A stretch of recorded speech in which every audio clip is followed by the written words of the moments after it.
Bienvenue dans ce nouvel épisode de Traversée. On a, comme d'habitude, plein de choses à vous raconter. Dans cet épisode, Olivier Masfonteil vous parlera de galeries et de foires d'art contemporain et Margot Brugvin vous parlera de la peintre des heures heureuses, Marie-Claire Mitou. Camille Bardin, elle, vous parlera de Lila Neutre et de son enquête sur les masculinités en Seine-Saint-Denis.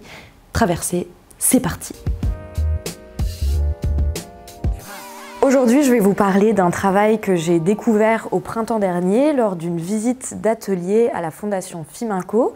J'ai découvert l'artiste Lila Neutre qui travaille sur la question du corps et de l'identité comme objet politique et sur la question de l'expression de soi en période contemporaine et en Occident. Lors de cette résidence, Lila Neutre a souhaité rencontrer les habitants de la ville de Romainville et du 93.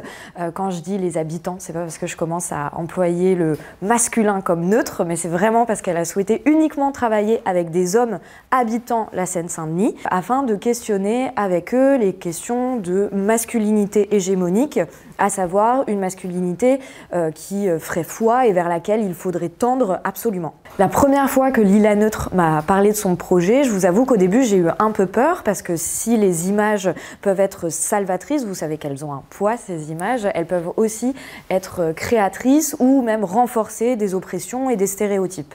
Et en l'occurrence, comme vous le savez, je pense que je vous apprends rien, le 93 est un des départements en France où il y a la plus grande précarité, il y a aussi une grande diaspora africaine et nord-africaine. C'est des personnes qui subissent en l'occurrence beaucoup de classisme mais aussi beaucoup de racisme et un travail comme celui de Lila Neutre sur les masculinités pourrait tout à fait, s'il est mal fait, venir renforcer des clichés, des stéréotypes et donc une oppression aussi. À l'inverse, il y avait aussi un deuxième écueil, c'est que Lila Neutre finalement réussisse à rencontrer des personnes qui soient surtout dans son spectre à elle, donc peut-être des personnes essentiellement blanches, des personnes issues de milieux un peu plus aisés, issues plus de la gentrification aussi que subit énormément le 93 aujourd'hui. Bref, c'était important pour moi de vous parler un peu des deux écueils potentiels que pouvait rencontrer le travail de Lila Neutre. En l'occurrence, vous me direz ce que vous en pensez en commentaire, mais j'ai l'impression qu'elle a vraiment réussi à les éviter et je trouve ça vraiment très positif à ce niveau-là. Son processus pour rencontrer un maximum d'hommes au sein du 93, ça avait été tout simplement de diffuser le plus largement possible son numéro de téléphone et un appel à modèle homme sur des lampadaires, dans des commerces, dans les boîtes aux lettres aussi de la ville de Romainville. Et comme ça, je trouve qu'elle a réussi, même si elle n'a pas eu accès à des personnes par exemple trans ou à des personnes en situation de handicap, elle a quand même réussi à avoir un panel de personnalités relativement diverses avec des personnes du 20e d'années, d'autres personnes beaucoup plus âgées. Il y a des personnes blanches, mais aussi des personnes non blanches. Lila Neutre parle aussi du fait qu'elle a rencontré un clown, un chauffeur de poids lourd. Elle a aussi rencontré un artiste, il me semble. Enfin voilà, on a quand même un panel, je trouve, qui est assez intéressant.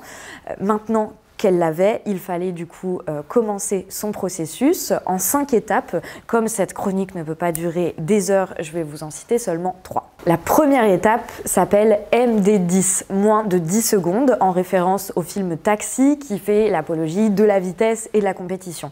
Là, en l'occurrence, Lila Neutre a proposé aux participants de citer en 10 secondes le maximum de qualificatifs permettant en fait de qualifier tout simplement un homme. Et donc là, il y a deux options qui se présentent à eux. Soit ils donnent un maximum de qualificatifs et donc ils gagnent, sauf qu'ils ne vont pas aller chercher très loin et finalement renforcer davantage des clichés, ou à l'inverse, ils essayent de déconstruire un petit peu des clichés, ces clichés-là, ils essayent de trouver des qualificatifs un peu plus originaux, mais par contre, le risque, c'est de perdre. Donc déjà, je trouve le message sous-jacent assez intéressant sur la question de la déconstruction, parce que est-ce que les hommes ont à gagner finalement à se déconstruire ou vont-ils tout simplement perdre tous leurs privilèges? Ça, je trouve ça assez intéressant, la manière dont elle le glisse très subtilement. Mais les réponses en elles-mêmes sont très intéressantes. En l'occurrence, je crois qu'il y a 16 candidats qu'on dit tout de suite beau, 10 qu'on dit grand, 9 qu'on dit fort, et ensuite on trouve ça et là des qualificatifs un peu plus originaux comme paternel, protecteur, sensible, enfin voilà. En termes de monstration, Lila Neutre montre l'ensemble de ces mots sur un panneau publicitaire LED et elle fait défiler, je vais y arriver, tous ces mots de manière décroissante. Lors de la deuxième étape de ce processus, Lila Neutre demande aux participants de venir poser comme des hommes devant un appareil photo. Tous sont seuls devant une chambre photographique et se présentent à eux plusieurs choix. Soit ils acceptent, soit ils refusent, soit ils négocient la contrainte. S'ils acceptent, ils sont pris sur un fond rose. S'ils refusent, on respecte simplement leur consentement. Et s'ils veulent négocier, alors deux options s'offrent à eux. Soit ils changent le fond de couleur, auquel cas ce sera le négatif de la photo argentique qui sera exposé. Soit ils décident d'inverser les rôles avec la photographe en échangeant leurs vêtements avec elle et en la photographiant. À ce moment-là, le cadrage devient plus large et les couleurs de la photographie sont inversées. Ce qui est intéressant en fait dans cette étape, c'est de voir comment les participants se composent eux-mêmes en hommes. Par exemple, Lila Neutre explique que même si le rose était désormais une couleur admise, elle restait quand même assez genrée selon les personnes interrogées. Par exemple, les survêtements Adidas sont seulement admis pour les femmes. Néanmoins, la photographe explique que les personnes qui ont changé de couleur l'avaient fait surtout pour se différencier des autres participants. Ce que je préfère en regardant ces photographies, c'est de me dire que ces hommes les ont prises à un moment où ils étaient seuls, à un moment d'intimité. C'est vrai qu'il y avait sans doute cet aspect impressionnant de l'objectif, mais néanmoins, on a la sensation d'être comme une petite souris qui s'est glissée dans un face-à-face en fait, avec eux-mêmes. Pour finir, je vais vous parler de mon étape préférée. Lila Neutre l'a faite juste après avoir filmé les participants frontalement alors qu'ils étaient en train de voir leur reflet. Un peu comme quand on se trouve face à une vitre du métro lorsque le métro s'est engagé dans un tunnel et que les vitres ont commencé à s'obscurcir. En l'occurrence, elle a posé une question en fait aux participants qui était si j'étais une femme, quelle était en fait la projection qu'ils faisaient d'eux-mêmes dans ce genre. Et franchement, les réponses sont assez dingues. Je peux pas me retenir de vous lire 2-3 extraits des réponses des hommes qu'elle a interrogés. Il y a celle-ci que je trouve très drôle, c'est « Non là non, je suis désolée, je vais devoir refuser, je suis très heureux d'être un homme », ce que je peux comprendre. Ensuite, il y en a un qui, tout de suite, je dis alors comment ça, si j'étais une femme, je ne me suis jamais posé cette question du tout. C'est drôle, je pense à des femmes très très belles de suite, c'est vraiment très présomptueux. Et enfin, il y a ce jeune homme qui fantasme complètement le fait d'être une mère et qui dit « Si j'étais une femme, j'adorerais être enceinte. Bien sûr, j'adorerais sentir un être en moi, j'adorerais avoir un enfant, j'adorerais le sentir, vivre, etc. etc. Je serais une femme élégante, une femme enceinte, une femme libre, une femme très très libre, une femme militante. » Voilà, je trouve ces réponses absolument touchantes. Et du coup, je vais simplement finir cette chronique en vous demandant « Et vous, que seriez-vous si vous étiez une femme ?» Il y a quelques jours, je suis allée à Lyon juste pour une journée, pour un déplacement professionnel. C'était une superbe journée, une journée bleue avec un brouillard doré sur les collines au-dessus de Lyon. J'étais, avant mon rendez-vous, à Manifesta, qui est un lieu d'art relativement nouveau. J'étais en terrasse à boire un petit thé, en fumant une cigarette. J'étais un peu flottante. J'étais vraiment très heureuse et je me suis demandé si je me souviendrais de ce moment, si ce serait encore un de ces instants de bonheur qui seraient effacés d'ici quelques mois ou quelques années de ma mémoire. Et quand je suis entrée chez Manifesta, justement, à l'entrée même de ce lieu d'art, il y avait un immense mural, donc jaune et violet, donc dans des couleurs complémentaires, donc extrêmement intenses. Et c'était un mur qui criait en lettres douces « Contente d'être aujourd'hui ».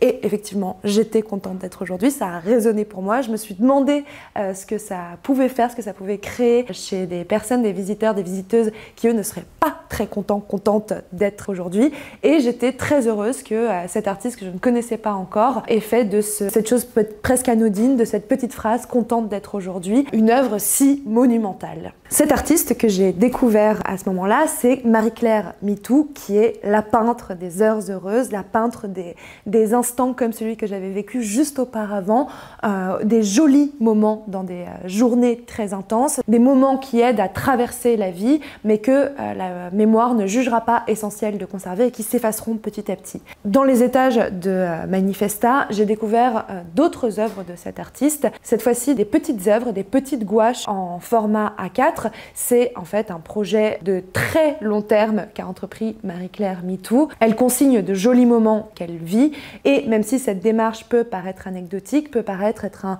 petit travail, elle réalise ce travail depuis les années 90. Elle a donc à présent une œuvre monumentale, plus de 1000 heures heureuses, puisque cette série s'appelle Les plus belles heures. Marie-Claire Mitou se représente quasiment toujours dans ses œuvres et on peut projeter dans sa silhouette ces bonheurs simples que nous-mêmes on a déjà vécu. Il y a des sensations ressenties lorsqu'on se laisse porter par les vagues, les réunions entre amis, les mots croisés, seul sur une plage, les réunions entre amis, les moments où on se retrouve seul dans un espace extrêmement serein comme dans cette œuvre où elle réalise ces mots croisés, des petites phrases échangées avec des amis, des connaissances, le voisinage ou même un guide dans une exposition qui sont comme des percées lumineuses.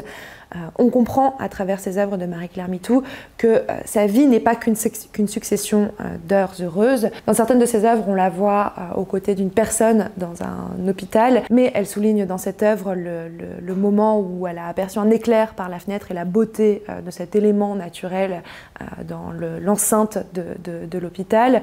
Dans d'autres œuvres, on la voit elle-même à l'hôpital et on comprend que les visites de ses amis sont absolument nécessaires et l'aident à traverser cette période. Ce qui l'aide énormément aussi à traverser les moments difficiles, c'est, outre son chat, l'art, puisqu'on la voit par exemple ici plongée, donc toujours sur un lit d'hôpital, plongée dans un ouvrage sur Séraphine de Senlis, donc cette peintre du début du XXe siècle qui peignait des fleurs. L'art justement est très présent dans ses œuvres, il semble être sa première source de réconfort, la première source de ses heures heureuses, et d'ailleurs le nom de cette série, l'art semble définitivement être la source première de réconfort pour Marie-Claire Mitou, une source extrêmement importante dans sa vie d'heures heureuses. Il y a énormément de références à l'histoire de l'art dans son œuvre. Le titre même de cette série, donc Les plus belles heures, fait référence aux livres d'heures du Moyen-Âge, qui sont donc ces livres qu'on utilisait au quotidien pour suivre les prières, qui étaient souvent illustrés, parfois très richement, et ces livres d'heures, ils permettaient évidemment de rendre grâce à Dieu tout au long de la journée, mais aussi, je cite, de rester dans la joie. C'est aussi ce que fait Marie-Claire Mitou avec ses plus belles heures. Elle rend donc hommage à travers ses œuvres aux peintres qu'elle fréquente dans les musées et dans les livres et qui l'ont inspirée. On retrouve des peintres au style naïf comme Séraphine, donc, mais aussi le douanier Rousseau ou Paula Modersohn-Becker. On comprend qu'elle est très influencée par le Japon, ou peut-être même plutôt le mouvement japoniste qui a révolutionné l'art français à la fin du XIXe siècle. On retrouve les couleurs de Sonia Delaunay, de Bonnard, de Matisse, de tous ces peintres de la couleur, de ces peintres modernes de la couleur et jusqu'à Niki de Saint-Phal. Et elle fait aussi référence dans ses œuvres à des peintres plus récents comme Alex Katz ou David Hockney, dont elle fait définitivement partie de la famille d'artistes, puisque lui aussi consigne de nombreuses de ses obsessions heureuses dans son œuvre peinte, comme par exemple le printemps qui ressurgit chaque année, ou le bonheur de vivre près des piscines et d'observer les rayons de lumière dans ce Los Angeles pendant lequel il a vécu pendant plusieurs décennies.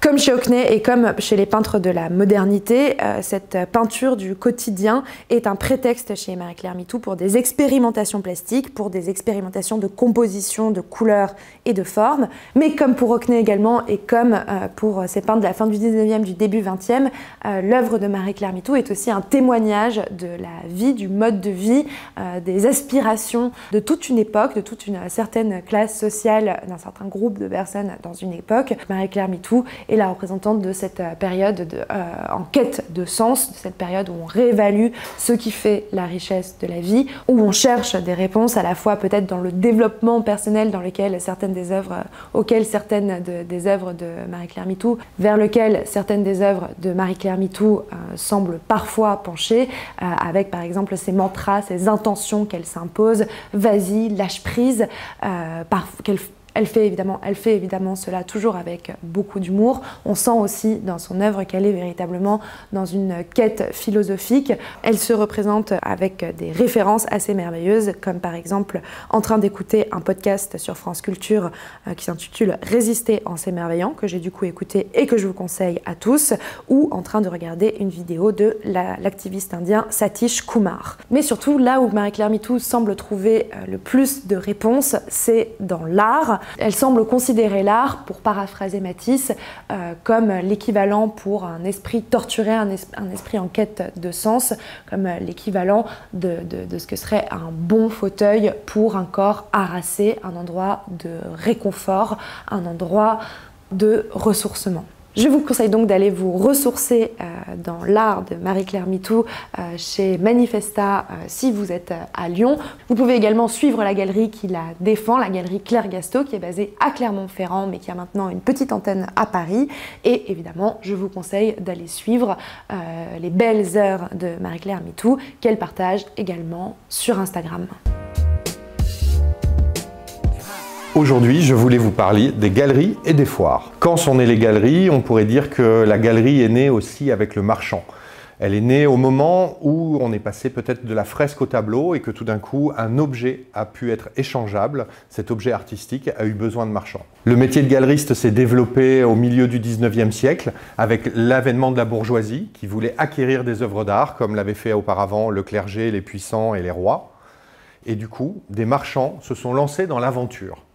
La plupart du temps, ces marchands étaient des collectionneurs. Parmi eux, on peut citer Paul Durand-Ruel, Kahnweiler, Denise René, Bert Weil. On va s'apercevoir aussi qu'il y a une multitude de galeries, dans le fond, dans la forme. Il va y avoir des galeries de promotion, des galeries de diffusion, il va y avoir des galeries qui vont se spécialiser sur des médiums, il va y avoir des galeries confidentielles, multinationales, bref, tout un écosystème autour de la galerie. Le rôle de la galerie est de proposer, promouvoir et diffuser le travail des artistes. Elles vont être aidées dans les années 70 par les foires d'art contemporain.